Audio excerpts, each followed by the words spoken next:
Está começando mais um programa da série Mãos à Obra. Esta série é composta de 30 programas.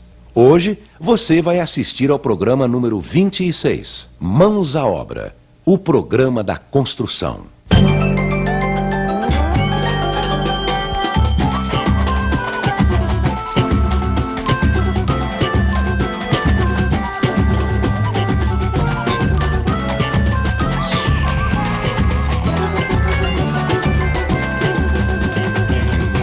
No programa anterior, vimos o que fazer para fechar a casa.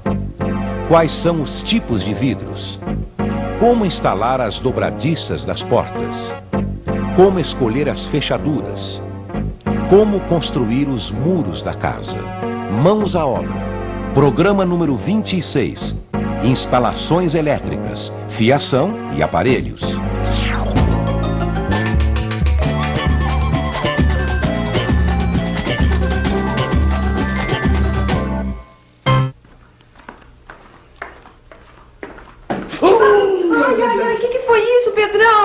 O que? Eu não falei que eu já vinha? Não, fui pegar a caixa de ferramenta, não vi a mesinha, ó, dei uma canelada, ó. Vai ficar roxo. Pedro, mas você tá meio apressado. Eu não falei que eu ia lá buscar a vela pra gente não andar no escuro? Oh, mas tinha que faltar luz justo agora, que eu ia arrumar a cortina. Sabe o que é? Que o pessoal da companhia tá lá na rua de cima colocando poste novo. Você vai ver, já volta. É, acho bom, viu? Porque senão eu vou lá... Epa, até que enfim, né? Maravilha! É, você tava adivinhando, hein, amor? Adivinhando nada. Depois que a gente instalou a fiação elétrica aqui em casa, eu entendo tudo de eletricidade, viu, Pedro? Eu saco de longe. É, né? E o seu Freitas estava até achando que você ia largar a costura pra virar eletricista. Você acha? Deixa eu ver esse negócio. Ai, amor, eu vou pegar uma pomadinha de arnica, já volto. Puxa vida, viu? Então, seu Freitas, quando a gente fez a alvenaria e as lajes, a gente já colocou todos os eletrodutos para as caixas de ligação, onde vão ficar as tomadas, os interruptores. É. Nas paredes, eletrodutos flexíveis. E nos pisos e na laje, a gente colocou aquele rígido de PVC. Isso. Agora só falta passar a fiação. Porque a gente já fez o pedido de ligação e a gente instalou o poste de entrada quando começou a obra. Agora é só passar os condutores por dentro dos eletrodutos, instalar os interruptores, as tomadas e deixar as pontas dos fios onde vão ser colocadas as luminárias. Então a gente queria ver com o senhor direitinho como é que faz, desde lá de fora, porque o senhor sabe, né, seu Freitas, com eletricidade não se brinca. É isso mesmo. Por isso é que a gente tem de seguir as instruções da Companhia de Eletricidade. Começa pelo poste de entrada. Ele tem um tamanho padronizado pela companhia. O poste de entrada deve ficar junto à divisa do terreno com a rua pelo lado de dentro. Ele pode ser colocado sobre o abrigo da caixa de entrada onde fica o medidor. É bom também construir esse abrigo sobre a entrada de água. Isso facilita as leituras que são feitas pelos funcionários das companhias de energia e de água e esgoto. No mesmo poste, um outro eletroduto deve receber a fiação do telefone, colocando-se a caixa de entrada do telefone no mesmo abrigo. E o eletroduto fixado no poste, por onde entram os fios, tem que ficar sempre com a ponta virada para baixo, não é? Por isso que o pessoal chama de bengala. Pois é, ele é assim para impedir que entre a água da chuva. Mas vejam bem, no topo do poste tem um isolador onde a companhia instala os fios dela. Geralmente são 3 fios, 2 fases e um neutro, o que permite fazer as ligações de 220 e de 127 volts. Os fios entram pela bengala até a caixa de medição. 127 volts? Todo mundo se acostumou a chamar de 110 volts, mas na verdade é 127 volts. Essa ligação é feita com um fio fase e um neutro. A ligação 220, nesses casos, é feita com 2 fases. Pedrão, tem cidades que a instalação é só de 220 volts. Nesse caso, tem que usar aparelhos elétricos e lâmpadas de 220. E nesses lugares, tem que ver com a companhia de eletricidade da sua cidade se os fios que chegam até a sua casa são apenas os fios fase ou se tem o neutro também. Porque isso é muito importante na hora depois de puxar os fios para os aparelhos da casa. E sempre tem que passar pelo medidor. Depois, os fios são ligados a um disjuntor geral. Esse disjuntor funciona como um interruptor que desliga sozinho quando a corrente elétrica passa dos limites. Toda instalação elétrica precisa desse tipo de proteção. Falando em proteção, a gente precisa também providenciar um fio terra que não é fornecido pela companhia de energia. Mas não tem mistério. Primeiro, você compra uma barra de cobre como essa aqui.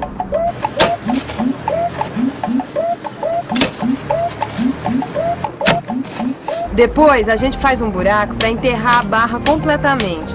Nessa barra vai ficar ligado o fio terra, que vai conduzir para o terreno qualquer carga elétrica parasita que apareça nas instalações ou nos aparelhos da casa. Antes de fechar o buraco, é bom você colocar um pouco de carvão e sal grosso, que é para facilitar ainda mais a descarga de eletricidade para o terreno.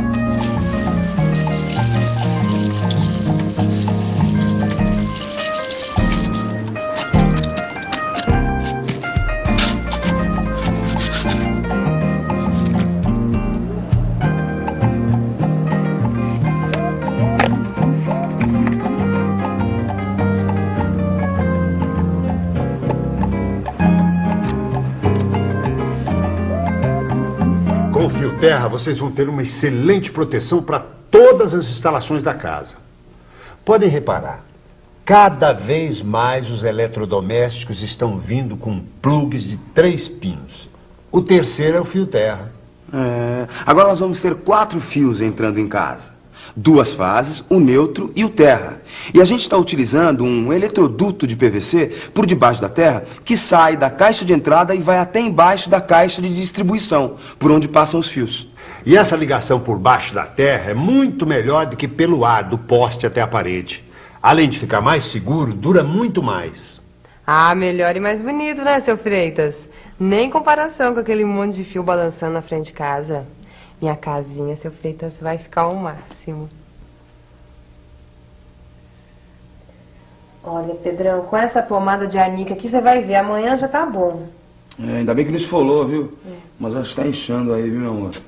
Ai, meu Deus, acende aquela luz ali pra eu ver melhor.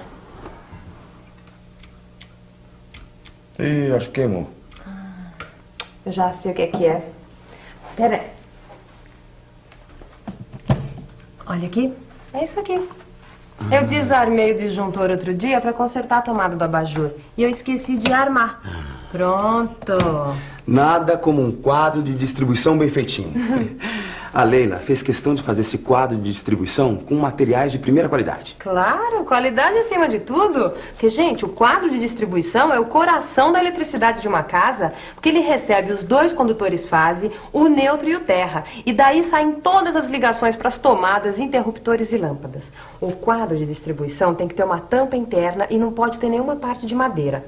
Tem que ficar assim, desobstruído. E não pode ser instalado nos banheiros, porque ele não pode ser molhado, não é? E ficar longe dos botijões de gás. É, isso aí. O quadro de distribuição também tem que ter um disjuntor geral, que recebe os 2 fios fase, um barramento neutro, que recebe o fio neutro, e o barramento de proteção, que recebe o fio terra e distribui os fios de proteção para toda a casa. Com um quadro desse tipo, a gente pode fazer os vários circuitos da casa. O circuito é formado pelos fios que alimentam um determinado conjunto de pontos. O circuito 110 é formado por um fio neutro e um fio fase. É sempre o fio fase que deve passar pelo disjuntor, e não o fio neutro. Se o disjuntor desarmar, não haverá perigo de queimar os aparelhos ligados a este circuito. Já o circuito 220 tem 2 fios fase, cada um deles passando por um disjuntor. Ah, mas é bom lembrar. Se você mora naquelas cidades onde só tem 220, ele é obtido usando-se um fio fase e um neutro. Veja isso direitinho antes de fazer as ligações. A qualidade do quadro de distribuição e da instalação elétrica é fundamental para a segurança da casa. O seu Freitas sempre deixou isso muito claro. Um grande número de incêndios acontece por causa de instalações elétricas mal feitas. Material elétrico de baixa qualidade é um perigo. Principalmente os condutores, a gente tem que tratar como equipamentos de alta segurança. Um fio de má qualidade ou instalado de forma errada pode provocar uma sobrecarga, um curto-circuito. Ah, é verdade. Porque senão é como se a gente estivesse comprando uma bomba relógio. Tem fios por aí que são feitos com sucata de cobre e isso gera perda de energia e sobreaquecimento. Tem outros que o material isolante é feito com sucata de PVC. Isso é um perigo. Agora, os condutores que a gente comprou na loja do seu Freitas são de qualidade E dentro das normas oficiais. A gente tá de olho na qualidade.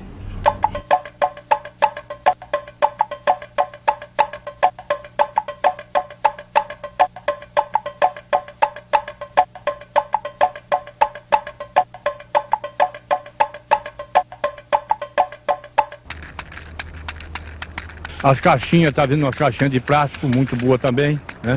O material de ferro tá quase acabando as caixinhas, né? Mas tudo é plástico.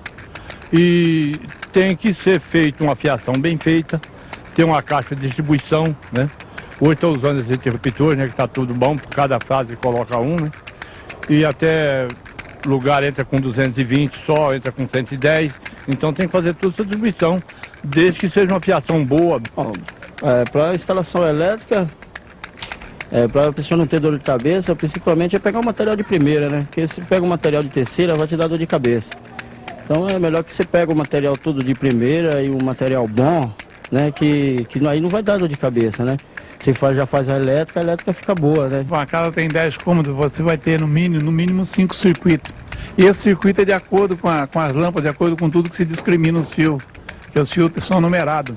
Então é nesse circuito que estão a segurança da eletricidade. Na montagem de circuito, os quadros bem montados com determinados disjuntores e inclusive tem até chave. Hoje nós já temos chave que se tem um problema ela desarma o circuito inteiro. Então essa é a importância da eletricidade, é ser bem feita.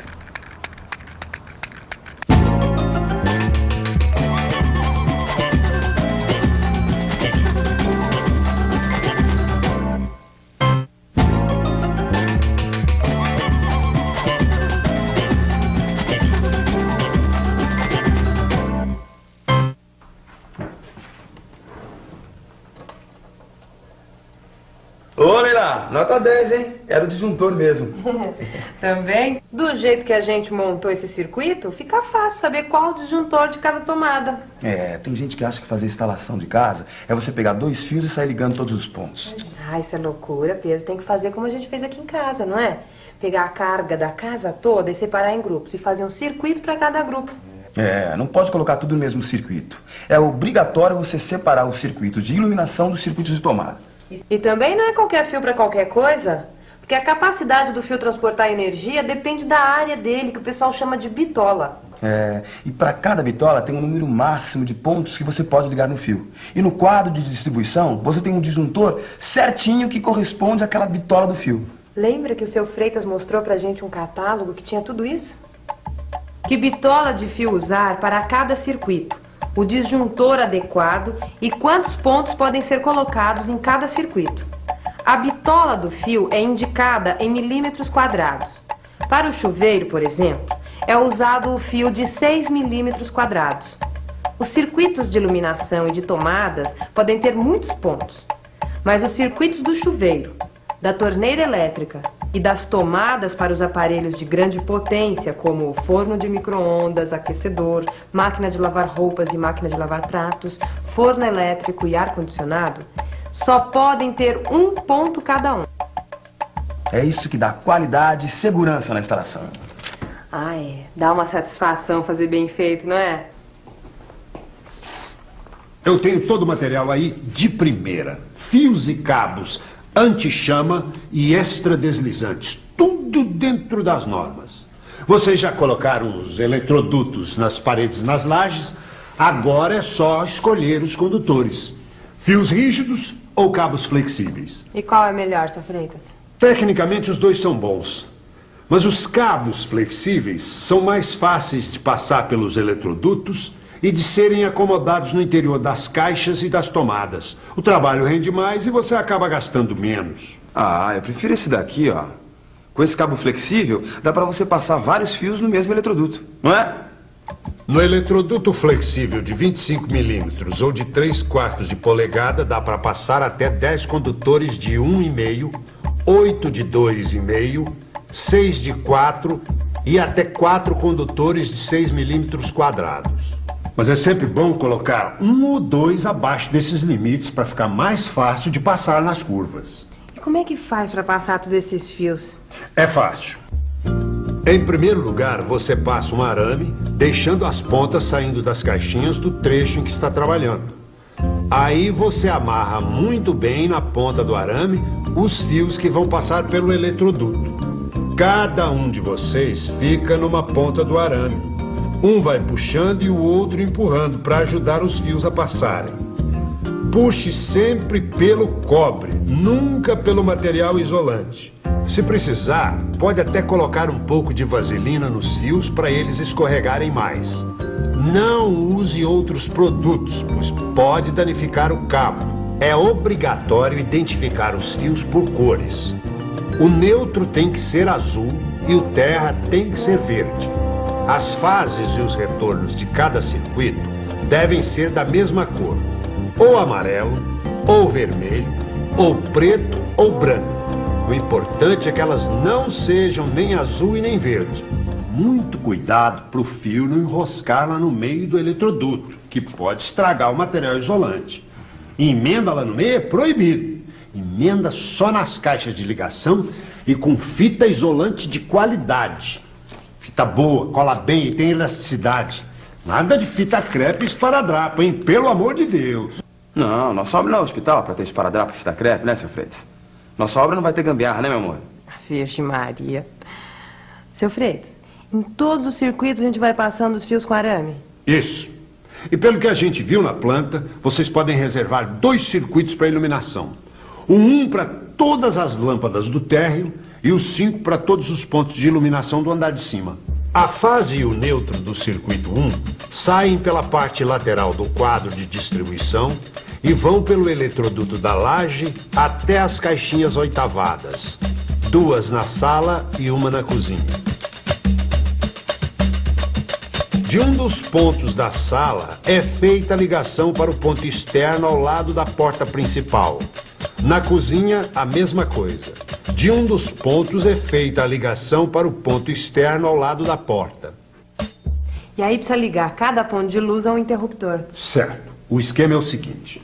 O neutro é ligado ao ponto e o fio fase desce até o interruptor. Do interruptor sai o fio de retorno. Ele tem a mesma bitola do fase e leva energia até o ponto de luz quando o interruptor fecha o circuito. Com o circuito 5 é a mesma coisa. Com a única diferença que os fios vão até a laje da cobertura para alimentar os pontos do andar de cima. Mas nesse circuito, nós também vamos usar um interruptor paralelo, que é para acender a luz embaixo, perto da porta de entrada, e apagar lá em cima, perto da escada. Não tem problema. Vamos lá, ver. Um interruptor paralelo como este aqui é diferente dos outros. Ele tem 3 polos. Você liga o fase em um polo de um interruptor. Dele saem 2 retornos para outro interruptor. E do terceiro polo deste outro sai o retorno para a lâmpada. O neutro não passa pelo interruptor, vai direto para a lâmpada. Pronto.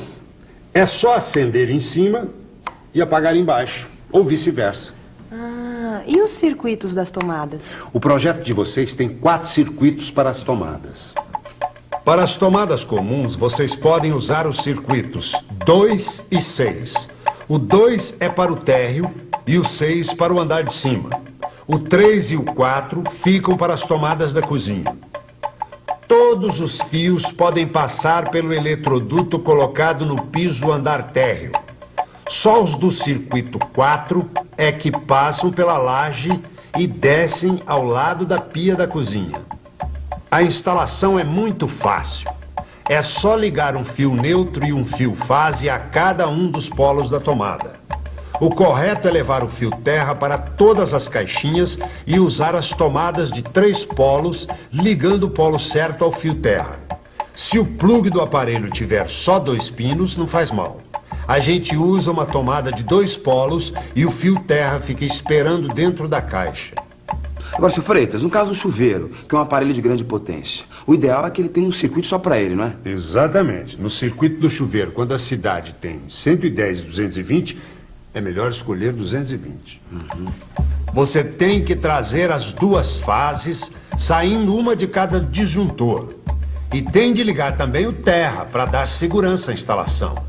Se na região só tem 110, tem de usar a fase e o neutro. Se só tem 220, dependendo da cidade, pode usar fase e fase ou fase e neutro. O melhor é sempre se informar na companhia de eletricidade local. Eu acho que com esse projeto de eletricidade, vocês vão ter conforto e muita segurança por muitos e muitos anos. Ai, muito bom saber disso, hein, seu Freitas? Opa! Ó, seu Freitas, mais uma vez, viu? Muito obrigado pela luz que o senhor deu pra gente. Olha que beleza, já tá desinchado, Pedrão. Ah, com a sua pomadinha e o seu carinho, meu amor, olha. Joia. Ai, que bom, né? Já que você tá curado, então eu tive uma ideia. O quê? Pegar um cineminha? Quase. É. Aproveitar e terminar de arrumar a Ai, cortina. olha aí, bateu a cortina no... Poxa, amor. Bateu a cortina, que isso, Vai ter que menina? passar Ai, pomadinha de novo, olha. Não dá. Gente, no próximo programa a gente vai falar sobre pintura. Fique à vontade. A casa é sua. É, a casa é sua, meu mas amor, tem que poxa, arrumar a cortina, não, né, que Pedro? Mas isso, olha que isso. manha. Aí já voltou a inchar de novo, tá melhor. Voltou a inchar. Ah, lógico, amor. Você acha que eu tô fazendo corpo mole? Eu construí essa casa toda. Faz uma cortina. Assopra, Tá, assopra. vou soprar, Ó. Se a gente não tiver aquela pintura, vai deixar lá, vai ficar um ambiente feio, não vai dar um ar de coisas boas, porque a gente está lutando por um ambiente bom, bonito, né? Então, eu acho que é para isso que serve a pintura, para deixar o ambiente bonito. A parte de pintura é o seguinte, a pintura é a parte que tem que ser caprichada, porque é o toque final, né? Porque uma casa mal pintada, qualquer pessoa que bate à vista já vê o defeito, né? Agora fazer é difícil. Fazer é difícil, mas enxergar que não está bem feito é fácil. Eu, pelo menos, eu não sei fazer, mas se eu ver mal feito, eu sei que está mal feito. Ai, eu não sei, acho que a emoção vai ser tanta que acho que eu vou até chorar. Porque é uma coisa muito boa, principalmente quando a gente sonha, tem um objetivo de ter, porque hoje em dia é muito difícil a gente conquistar o lugarzinho da gente mesmo, né? Porque o poder aquisitivo do brasileiro é muito baixo. Ainda bem que existe esse sistema para a gente estar podendo adquirir pelo menos um cantinho para a gente poder estar deixando para os filhos da gente, porque já assim a gente nem pensa tanto na gente, a gente passa a pensar mais nos filhos, né? Para que a gente possa deixar alguma coisa de bom para eles, né? Pelo menos um lar para eles morarem, né? Então eu acho que no dia que eu realizar o meu sonho de poder estar entrando dentro da minha casa, para mim vai ser o dia de glória. No programa de hoje, vimos como devem ser feitas as instalações elétricas da casa. Como selecionar materiais de qualidade. Como montar o quadro de distribuição. Como passar os fios pelos eletrodutos. Como fazer as ligações dos circuitos de iluminação, tomadas e do chuveiro. Qualquer construção ou reforma exige a participação de um profissional habilitado responsável pelo projeto e pela execução da obra. Procure a Prefeitura ou o CREA para obter mais informações a respeito.